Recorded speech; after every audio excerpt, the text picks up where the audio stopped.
বশির সাহেব, আপনি আমার রাস্তা আটকায় দাঁড়ালেন কেন? কাকলি, তুমি কি ইউনিয়ন পরিষদের দিকে যাইতেছো? চুপ করেন বশির সাহেব, আপনার সাহস তো কম না। আপনি একজন ওয়ার্ড মেম্বার হয়ে ইউনিয়ন পরিষদের চেয়ারম্যানকে নাম ধরে ডাকতেছেন, তুমি করে বলতেছেন। আপনি করে কথা বলুন, সম্মান দিয়ে ম্যাডাম বলুন। কি বলো কাকলি, তুমি আমার বউ না? তোমার আপনি করে বলতে হবো কেন, ম্যাডাম বলতে হবো কেন? আমি আপনার বউ ঘরে, কিন্তু এখন যেহেতু আমি ইউনিয়ন পরিষদে যাচ্ছি, আমি একজন চেয়ারম্যান আর আপনি একজন ওয়ার্ড মেম্বার। সো আমাকে আপনি করে ম্যাডাম বলে কথা বলবেন। আরেকদিন যদি দেখি আপনি আমাকে তুমি করে বলতেছেন, তাহলে কিন্তু আপনার সদস্য পদ বাতিল করতে আমি বাধ্য হব। না না, ঠিক আছে ঠিক আছে, ম্যাডামই বলতেছিলাম কি ম্যাডাম, আপনি কি ইউনিয়ন পরিষদের দিকে যাইতেছেন? হ্যাঁ। বাহ, তাহলে তো খুব ভালোই হইলো। আমি ইউনিয়ন পরিষদের দিকে যাইতেছিলাম, আপনার স্কুটিতে করে আমার নিয়ে চলেন। অসম্ভব, আমি কেন আপনাকে আমার স্কুটিতে করে নিয়ে যাব? আপনি একজন ওয়ার্ড মেম্বার, আপনি হেঁটে আসেন। ম্যাডাম, আপনার স্কুটি তো খালি আছে, আমি পিছনে বসি, সমস্যা নাই। আপনার সমস্যা না থাকতে পারে, কিন্তু আমার সমস্যা আছে। আমি আপনাকে নিয়ে যাব না, আপনি হেঁটে আসেন। আর খবরদার এই ব্যাপারে আর কথা বলবেন না। ম্যাডাম আসসালামু আলাইকুম। ওয়ালাইকুম আসসালাম। রহিমা আসছো? জি। উঠো। কোথায় উঠবো ম্যাডাম? স্কুটিতে উঠো। ম্যাডাম আমি স্কুটিতে উঠবো, বশির সাহেব থাকতে? আহা, আপনাকে যেটা বলছি সেটা করেন, উঠেন। জি উঠতেছি। বশির সাহেব আপনি তাহলে হাইটে আসেন। আমি হাইটে আসবো না, দৌড়ে আসবো, আপনার বলতে হবে? আহা, কথা আর বাড়ান না। ইউনিয়ন পরিষদে তাড়াতাড়ি চলে আসেন, কারণ আজকে আমাদের ওয়ার্ডের বিভিন্ন রোড পরিদর্শনে যেতে হবে। ধরে বসেন। জি ধরছি ম্যাডাম। আল্লাহ রে, আমার বউ আমার স্কুটিতে নিল না, আরেক বেটিরে নিয়ে যাইতেছে।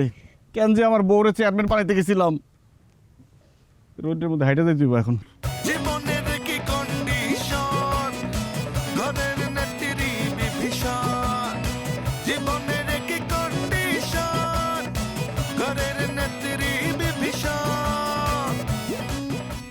আল্লাহ জানে আজকে কার ওয়ার্ড যে পরিদর্শন করতে যায়, কার কপালে যে শনি নেমেছে কে জানে। আমি আর বেশি কথা কইেন না তো, একটু চুপ থাকেন, আল্লাহ আল্লাহ করেন। আল্লাহ আল্লাহ, ঝড় তুফান দেও আল্লাহ, বৃষ্টি দেও আল্লাহ, ঝড় তুফান নামাই দেও আল্লাহ। একজন আইছে। আরে ভাই, আপনি এখন আইছেন? ম্যাডাম সাহেব আজকে হলো ওয়ার্ডের রাস্তা পরিদর্শনে। ওই যে ম্যাডাম চলে আসছে। আসসালামু আলাইকুম ম্যাডাম। ওয়ালাইকুম আসসালাম। ম্যাডাম আসসালাম। ওয়ালাইকুম আসসালাম, চলো।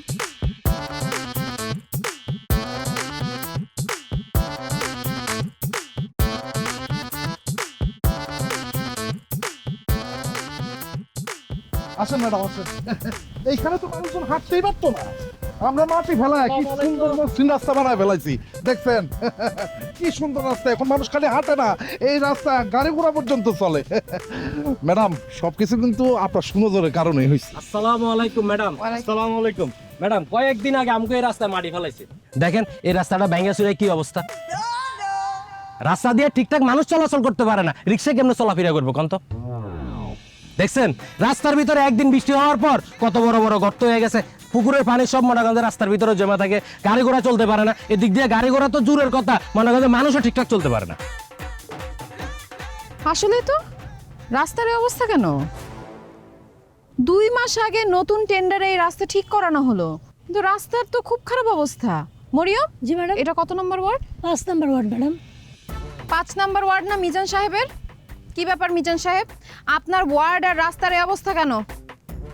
আরে আমার ঠেক ম্যাডাম, ওই আমি ওই ওয়ার্ডের মেম্বার হইলেও এই রাস্তার কাজের টেন্ডার পাইছে এই বসি সাহেব।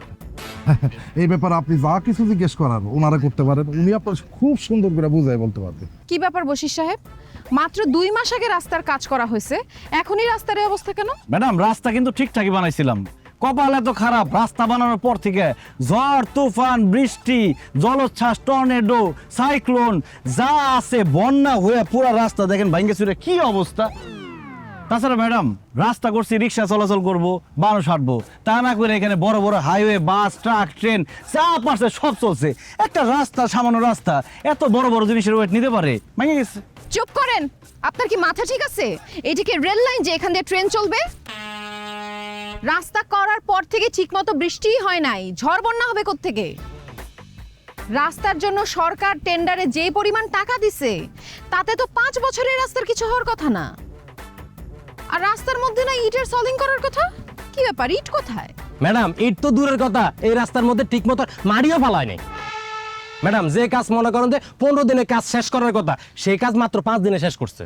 দৈনিক 25 থেকে 20 জন মজুরি খাটার কথা সেই জায়গায় মাত্র মজুরি খাটছে 5 থেকে 6 জন। মানে কোন রকমের ল্যাপসাপ দিয়ে রাস্তার কাম শেষ করছে। এই কারণে বৃষ্টি আসার সাথে সাথে রাস্তা ভেঙে পড়ে গেছে।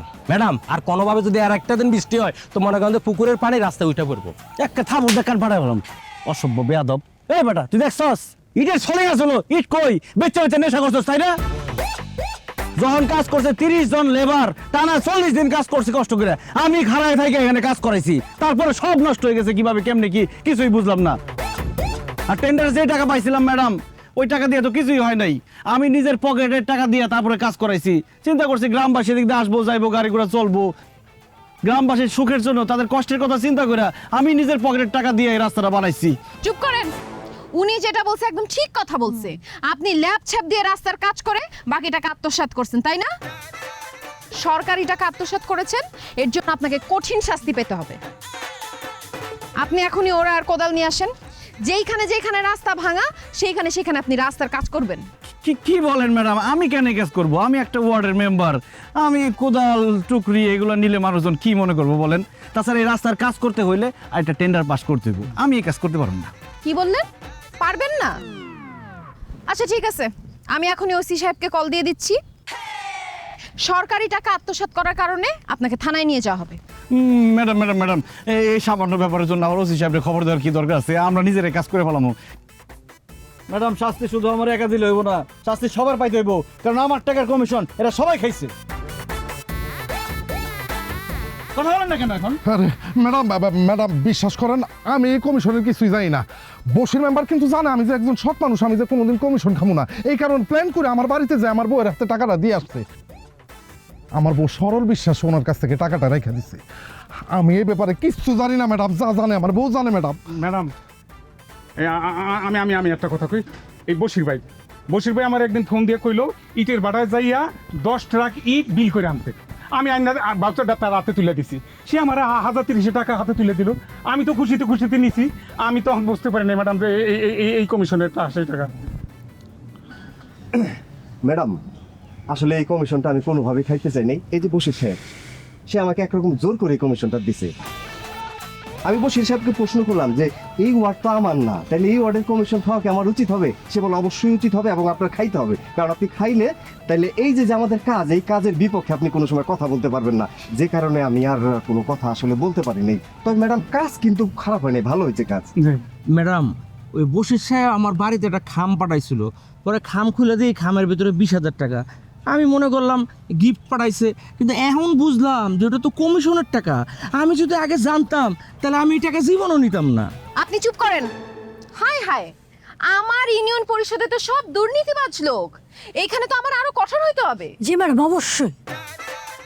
আপনারা সবাই বশির সাহেবের সঙ্গে রাস্তা মেরামতের কাজ করবেন। আগে রাস্তা মেরামত হোক, তারপর আপনাদের ব্যবস্থা করতেছি আমি এখানে দাঁড়ায় পাহারা দিচ্ছি, আপনারা এখন সবাই কাজ করবেন। কি দাঁড়ায় আছেন কেন? এমপি সাহেবের সাথে কি কথা বলা লাগবে? না না ম্যাডাম যাইতেছি। এই কোদাল কোথায়? কোদাল নিয়ে এক বনে বাঘ তুমি, আরেক বনে আমি। তুমি প্রফেশনাল আর আমি করি পাগলামি। সকালে শিকার হয়ে সন্ধ্যায় শিকারি, একটু একটু করে হচ্ছে সব কিছুর বাড়াবাড়ি। জীবনের কি কন্ডিশন, ঘরের নেত্রী বিভীষণ। জীবনের কি কন্ডিশন, ঘরের নেত্রী বিভীষণ।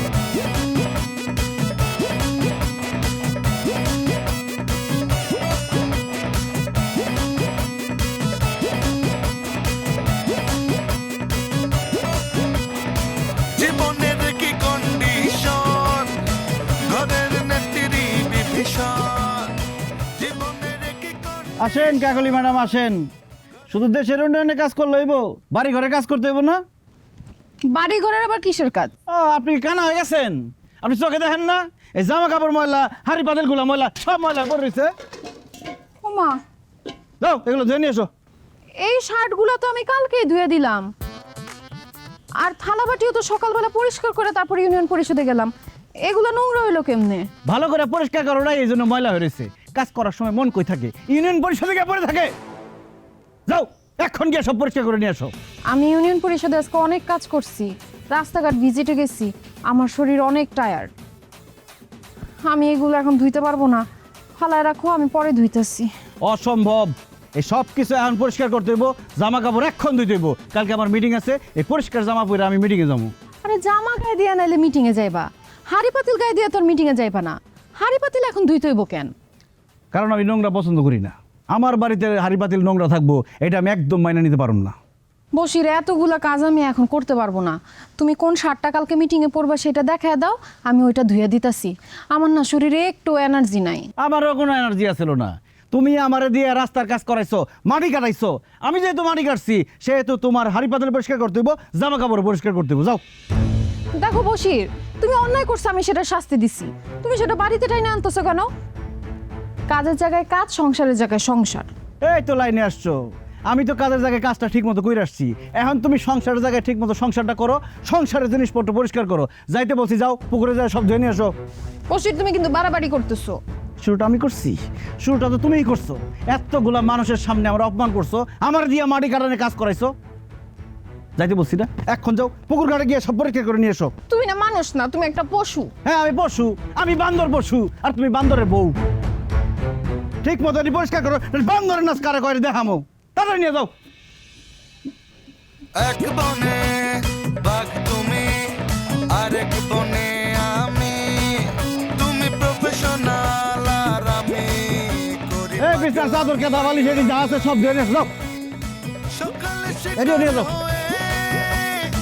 সন্ধ্যায় শিকারি, এটা একটু ধুয়ে নিয়ে যাও। একটু একটু যাও যাও, যাও সুন্দর করে হ্যাঁ কিছুর আর যা আছে সব নিয়ে যাও, সব কোথায় রেখো। যাবো কোন দিক দিয়ে? নাও তাদের নাও। জীবনের কি স্কুটি বানাইছে। কন্ডিশন, ঘরের নেত্রী বিভীষণ। জীবনের কি কন্ডিশন, ঘরের নেত্রী বিভীষণ।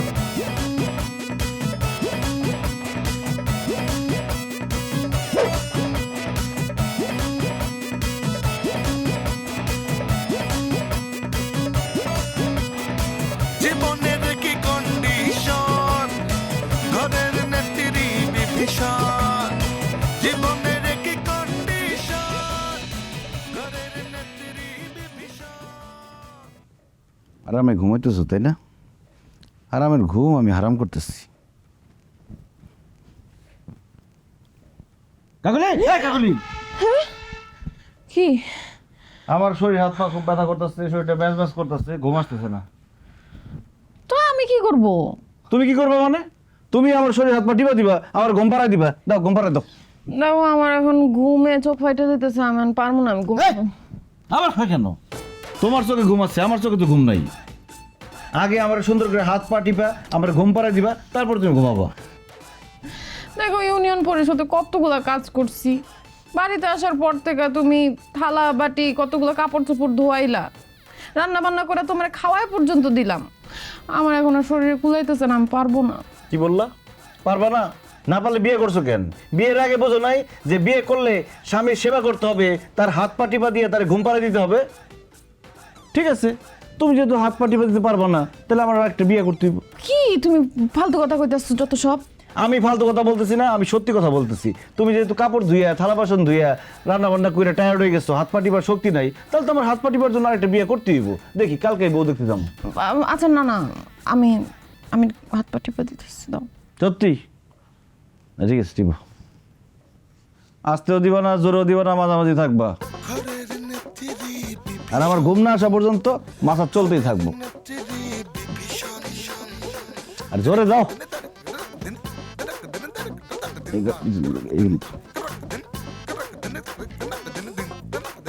আরে কি দাও? থাই মাসাজের মতো দাও। বুঝলাম না, কই নিতেছে নাকি? এই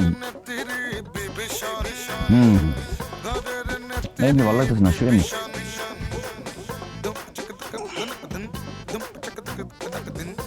ভালো মতো দাও। না ঘুমানো পর্যন্ত মাসাজ চলতেই থাকবে। ঘরের নেত্রী ঘরের নেত্রী ঘরের নেত্রী বিভীষণ ঘরের নেত্রী বিভীষণ ঘরের কি হলো ভালো যাও। নেত্রী ঘরের নেত্রী বিভীষণ যেগুলো ম্যাডাম সরাসরি অ্যাকাউন্টে চলে যায়, যারা আর কি অ্যাকাউন্ট নাই। মরিয়ম, জি ম্যাডাম। বিধবা ভাতার সবাই আসছে? ম্যাডাম সবাই তো আসে নাই, আমার ওয়ার্ড 2 নম্বর ওয়ার্ডের মহিলারা আসছে। আসতে বলেন।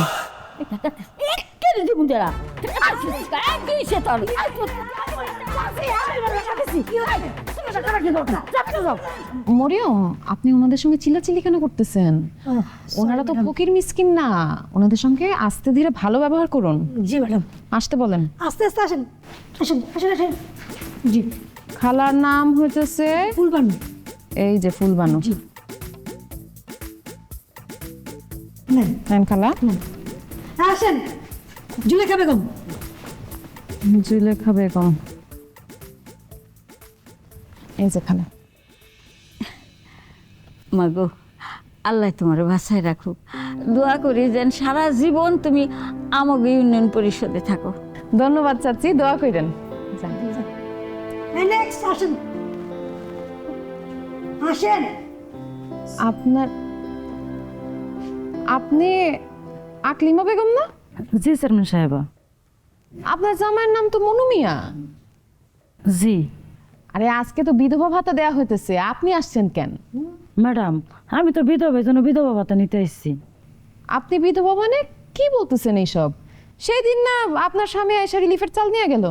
ইয়ে মানে ম্যাডাম, ওটা আমার স্বামী না, হয়তো আমার স্বামীর নাম দেখতো অন্য কেউ। এই একদম ফালতু কথা বলবেন না। আপনার স্বামীর মতো দেখতে দ্বিতীয় মানুষ আমাদের ইউনিয়নের মধ্যে নাই। ম্যাডাম, সে একদম মিথ্যা কথা বলতেছে। আমি আসার আগে তার জামাইকে দেখে আসছি, সে দোকানে বসে বসে চা খাইতেছে, আড্ডা মারতেছে। বিশ্বাস করেন, আপনারা যারা দেখছেন, হ্যাঁ আমার স্বামী না, আমার স্বামী সত্যিই মারা গেছে। ঠিক আছে, মানলাম আপনার কথা, আপনার স্বামী মারা গেছে। এখন আমরা আপনাদের বাড়িতে যাব, আপনার স্বামীর কবরটা আমাদের দেখায় দিবেন। কি দাঁড়ায় আছেন কেন? চলেন, স্বামীর কবর দেখাইবেন। চলেন। না ম্যাডাম, কবর ধরাইতে পারুম না। আপনার স্বামী তো মারা যায় নাই, আপনি কিভাবে কবর দেখাইবেন? আপনার কত বড় সাহস! আপনি বিধবা না, আপনার স্বামী বাইচা রয়েছে, তারপর আপনি বিধবা ভাতা নিতে চলে আসছেন। মরিয়ম, জি ম্যাডাম। পুলিশে খবর দেন, ওনাকে আমি এক্ষণ পুলিশের হাতে তুইলা দিব। এক্ষুনি দিতেছি ফোন। না না না ম্যাডাম, আমার পুলিশে দিবেন না, আমি ইচ্ছা করে নাহি নেই, আমার জোর করে এখানে পাঠানো হচ্ছে। আপনারে জোর করে কে পাঠাইছে? কে আবার? ওই বসের মেম্বার। আমগেন অনেকেরই স্বামী আছে, কিন্তু বসের মেম্বার আমগরে বিধবা সাজাইয়া বিধবা ভাতা নেয়, নিয়ে তারপর আমগো 100-200 টাকা দেয়, আর বাকি টাকা সবাই নিজেই নিয়ে যায়। আমরা কিছু কইলাম আমগো ধমক দিয়ে তারা দেয়। ম্যাডাম, আমরা যা করছি বসের মেম্বারের কথা করছি, তারা ভয় পেয়ে করছি, আমগরে মাফ করে দেন ম্যাডাম, আমরা এরকম ভুলা জীবনও করুম না ম্যাডাম। বসির মেম্বার এইভাবে 2 নাম্বারই করে সরকারের টাকা লুটপাট করে খাইতেছে, তারে উচিত শিক্ষা দেওয়া হবে। আকলিমা বেগম, আপনি সাক্ষী দিবেন। জি আছে মরিয়ম, সব ওয়ার্ড মেম্বারদের খবর দেন, বলেন আজকে জরুরি মিটিং ডাকা হয়েছে। জি ম্যাডাম। আপনি বসেন, আসেন। আপনার নাম?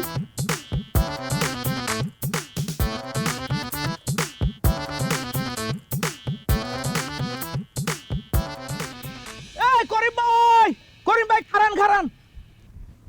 করিম ভাই, চেয়ারম্যান ম্যাডাম যে জরুরি মিটিং ডাকছে, কি কারণে ডাকছে কিছু জানেন? আমি কিচ্ছু জানি না, আমারও কইছে গিয়া দেখা করার জন্য। তাড়াতাড়ি চলে, দেরি হয়ে গেলে আবার আরেক বিপদ হইব। চলে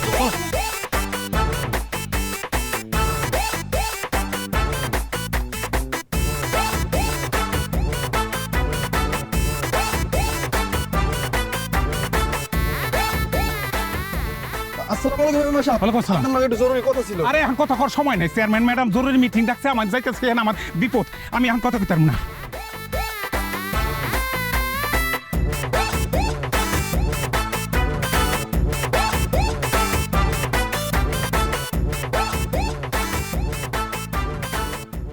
এই মিজান সাহেব।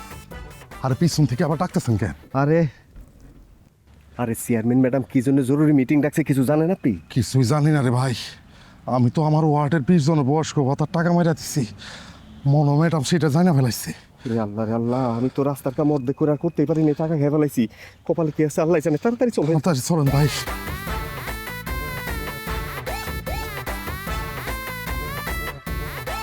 মিটিং কেন ডাকছে কিছু বলতে পারেন?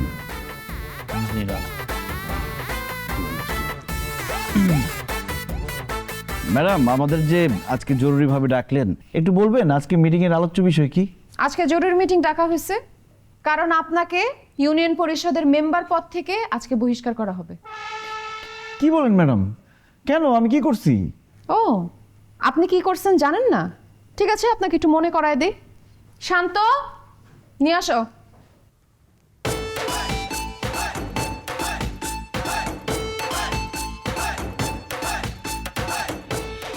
বলেন, আপনার স্বামী জীবিত আছে, তারপর আপনাকে বিধবা ভাতা নেয়ার জন্য কে পাঠাইছে? এই যে বসির মেম্বার, এই টাকা নিয়ে আপনি কি করেন? আমরা টাকা নিয়ে বসির মেম্বার হাতে দেই, আর উনি সব টাকা নিয়ে আমার 100-200 টাকা হাতে দেয়। ফকিনের বাচ্চা, খবরদার আমার বিরুদ্ধে উল্টাপাল্টা কথা বললে একদম থাপড় দিয়ে দাঁত ফালাই দেবো। বশির সাহেব, আপনার কত বড় সাহস! আমি এখানে বসে আছি, আপনি আমার সামনে একজন মহিলাকে বলতেছেন থাপড়ায় তার গালের দাঁত ফালায় দিবেন? Sorry madam. ম্যাডাম, তার কথা আপনি বিশ্বাস করবেন না। আমার তো মনে হইতেছে এটা আমার বিরুদ্ধে বিরোধী দলের কালামের একটা গভীর ষড়যন্ত্র। কারো কোনো ষড়যন্ত্র এখানে নাই। আপনার বিরুদ্ধে কিন্তু আরো অনেক অভিযোগ আছে।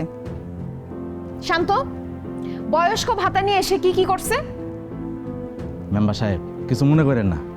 ম্যাডাম, গত বছর বয়স্ক ভাতা দেওয়ার সময় আমাদের বসির মেম্বার সাহেব এফডিসি থেকে একজন মেকআপ ম্যান ভাড়া করে নিয়ে আসছিলেন।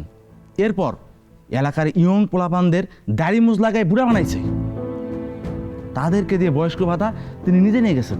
ইয়াল্লাহ, কত বড় মিথ্যা কথা! বিশ্বাস করেন ম্যাডাম, এটা হইতেই পারে না, আমি এটা করি নাই। সব কিছুর প্রমাণ আমার কাছে আছে, আপনারা যান। আপনি যে অন্যায় করছেন এইটার জন্য আপনাকে শাস্তি পাইতে হবে, এবং আপনার শাস্তি হচ্ছে ইউনিয়ন পরিষদ থেকে আপনার মেম্বার পদ বাতিল করা হলো। আপনি যেতে পারেন। ম্যাডাম, এইবারের মতো আমাকে ক্ষমা করে দেন, আমি কথা দিতেছি জীবনে আর কোনোদিন এই কাজ করবো না। আপনি কথা বলেন না কেন? আপনি একটা দুর্নীতিবাজ, আপনার কোনো কথা তো আমি শুনবো না। আপনি যান এখান থেকে। ম্যাডাম, আর একটা সুযোগ দেন, আমি আর জীবনে কোনোদিন 2 নাম্বারই করবো না। আপনারা কিছু বলেন না কেন, বলেন। জি জি জি, আমাদের এখন কথা বলা উচিত। ম্যাডাম, আসলে মানুষ তো আমরা কেউ ভুলের ঊর্ধ্বে না, মানুষ ভুল করবে, এটাই স্বাভাবিক। বশির সাহেব যেহেতু তার নিজের ভুলটা স্বীকার করছে, সেই ক্ষেত্রে আমার মনে হয় কি যে বিষয়টাকে বিবেচনায় এনে আপনার ভেবে দেখা উচিত। ম্যাডাম, কথায় আছে না, পাপকে ঘৃণা করো, পাপীকে নয়। তো যেহেতু উনি একটা অন্যায় করছে, ওনাকে একটু সুযোগ দেন পাপটা মোচন করার জন্য। তাই আমার কাছে মনে হয় বশির সাহেবকে এবারের মতো মাফ করে দিয়ে তার পাপটা চিরদিনের জন্য মুছে দেওয়ার একটা সুযোগ করে দেওয়া উচিত। ম্যাডাম, আমি একজন সিনিয়র মেম্বার, 3বার নির্বাচিত হয়েছি। সে যখন তার ভুলটা বুঝতে পারছে, এইবারের জন্য মাফ করেন। এরপর যদি 2 নাম্বারই করেন, তার পরিষদ থেকে বার করে দিবেন, আমরা কিচ্ছু বলবো না। ঠিক আছে, আপনারা সবাই যেহেতু বলতেছেন, তাকে এবারের মতো মাফ করলাম। তবে একটা কথা কান খুলে শুনে রাখেন, এরপর যদি কেউ 2 নাম্বারই করেন বা দুর্নীতি করেন, তাইলে আপনাদের সাথে সাথে বহিষ্কার করা হবে। জনগণের সেবা করার জন্য মেম্বার হয়েছেন, সেই কাজটা মনোযোগ দিয়ে করেন, নাইলে কিন্তু আপনাদের পরিণাম হবে ভয়ঙ্কর। আসতে পারেন আপনারা।